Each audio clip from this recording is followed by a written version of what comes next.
आज हम बात करते हैं कर्म के सिद्धांत पे कि कर्म क्या है। क्या आप जो कार्य कर रहे हो वही सिर्फ एक कर्म है?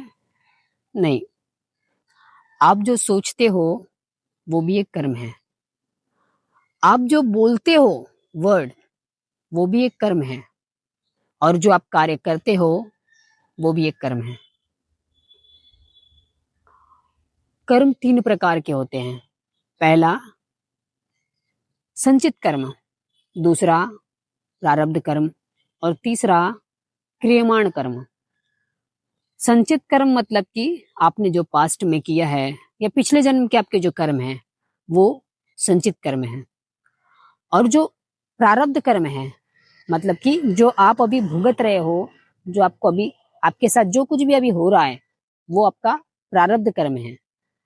और क्रियमाण कर्म मतलब कि जो आप अभी कर रहे हो।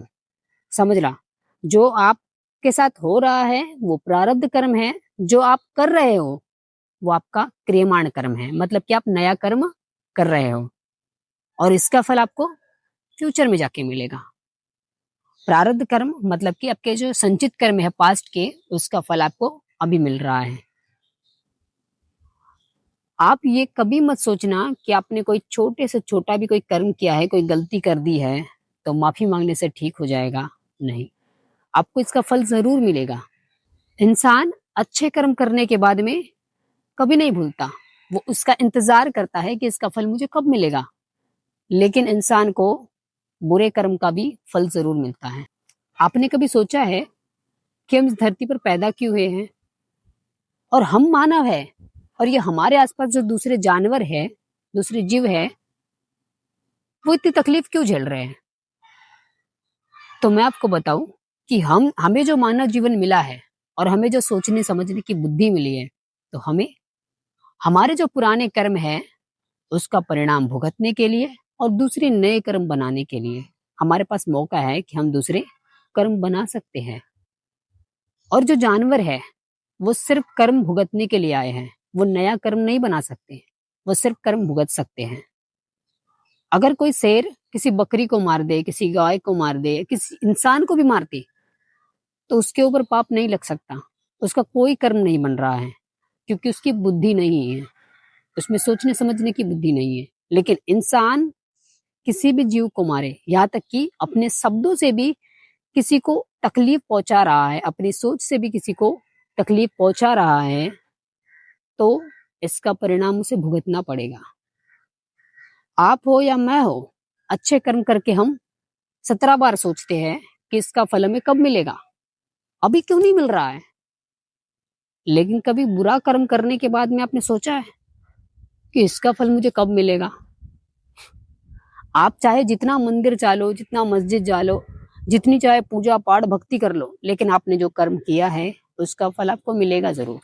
हाँ, ये होता है कि आप जब पूजा पाठ करते हो, भक्ति करते हो या अच्छे रास्ते पर चलने लगते हो, पहले आपने बुरा कर्म किया है और उसके बाद अगर आप अच्छे रास्ते पर चल रहे हो तो आपको बुरे कर्म का फल जरूर मिलेगा, पर बस उसकी पावर थोड़ी कम हो जाएगी।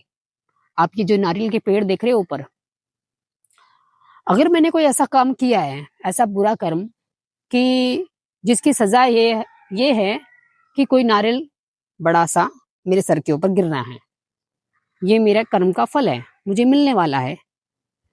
लेकिन मैंने कोई अच्छे कर्म किए हैं, अच्छाई का रास्ता अपना लिया है, तो वो सजा तो मुझे मिलेगी, नारियल का फल मेरे सर पे जरूर गिरेगा। लेकिन जो इतना बड़ा गिरने वाला था, अब वो इतना गिरेगा, उसकी पावर कम हो जाएगी। ये होता है अच्छे कर्म या पूजा पाठ का फल।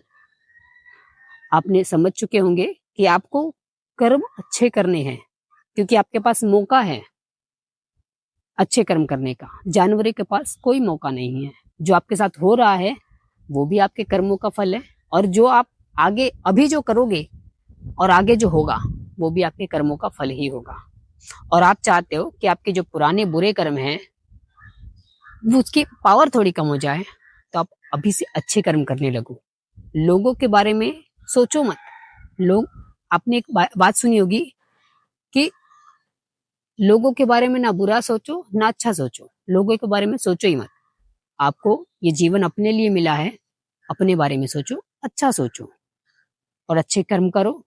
जो पुराना आपका कोई बुरा कर्म है, उसकी पावर कम हो जाएगी और अच्छे कर्म करोगे, आगे का जीवन सफल हो जाएगा। Thank you so much.